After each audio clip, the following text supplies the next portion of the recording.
महोदय, इस देश के 3.5 करोड़ लोग विदेशों में जाकर के रहते हैं। उनके माँ बाप, सास ससुर अधिकांशतः इसी भारत में रहते हैं।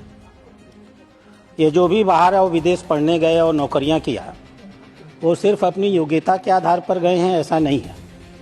माँ बाप अपना पेट काट करके, अपना सुख त्याग करके और कभी कभी विदेश भेजने के लिए अपनी ज़मीन जायदाद बेच करके उनके विदेश जाने की व्यवस्था करते हैं। वो इतने शिक्षित हुए हैं, उसके लिए भारत सरकार की, किसी की भी सरकार हो, उसने जो एक सस्ती शिक्षा और स्वास्थ्य की व्यवस्था की है, उसका भी योगदान होता है। शुरू में जब ये विदेश जाते हैं तो माँ बाप की चिंता करते हैं। उनके बच्चे होते हैं तो माँ बाप को, सास ससुर को बुला लेते हैं, क्योंकि वहाँ देख रेख करने वाले लोग बड़े महंगे मिलते हैं। समय बीतता है, धीमे धीमे वो उनका लगाव अपने माँ बाप के प्रति घटता चला जाता है। मैं आपको इंदौर की एक घटना बताऊंगा। 20 दिन पहले एक ऐसे व्यक्ति के पिता की मौत हो गई। 30 दिन पे, 1 महीना पहले मौत हो गई और 20 दिन पहले उसके माँ की मौत हो गई। दोनों माँ बाप का शरीर सड़ता गया, गलता गया, चमड़ी की तरह पतल करके हड्डी हड्डी हो गया। उनके बच्चे कभी लौट करके उनके पास नहीं आए। दिल्ली में भी ऐसी ही घटना हुई।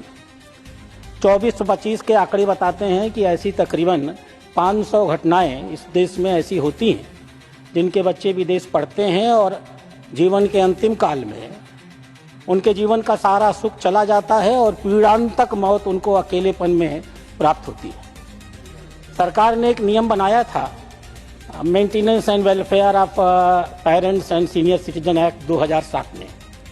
यह एक्ट करीब एक दंतहीन एक्ट था। माँ बाप अगर कोर्ट में जाकर कहेंगे तब उनको सुविधा मिलेगी। इसलिए मैं आपके माध्यम से माननीय विदेश मंत्री से आग्रह करूंगा, जो लोग विदेश जाते हैं उनसे एक एफिडेविट लिया जाए कि वो विदेश जाने के बाद अपने माँ बाप के, अपने आय का एक निश्चित हिस्सा अपने माँ बाप की देखरेख के लिए अवश्य देंगे। माँ बाप के देखरेख के लिए केयर टेकर की नियुक्ति करेंगे। माँ बाप के हेल्थ इंश्योरेंस का प्राविधान करेंगे और कम से कम हफ्ते में 1 बार अपने माँ बाप से फ़ोन पर बात जरूर करेंगे।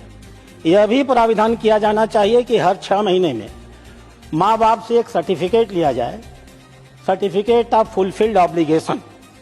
और जो माँ बाप इस प्रकार के ऑब्लिगेशन सर्टिफिकेट्स नहीं देते हैं, भारत सरकार को ऐसे लोगों का पासपोर्ट निरस्त करना चाहिए और उन्हें वापस भारत में बुला लेना चाहिए।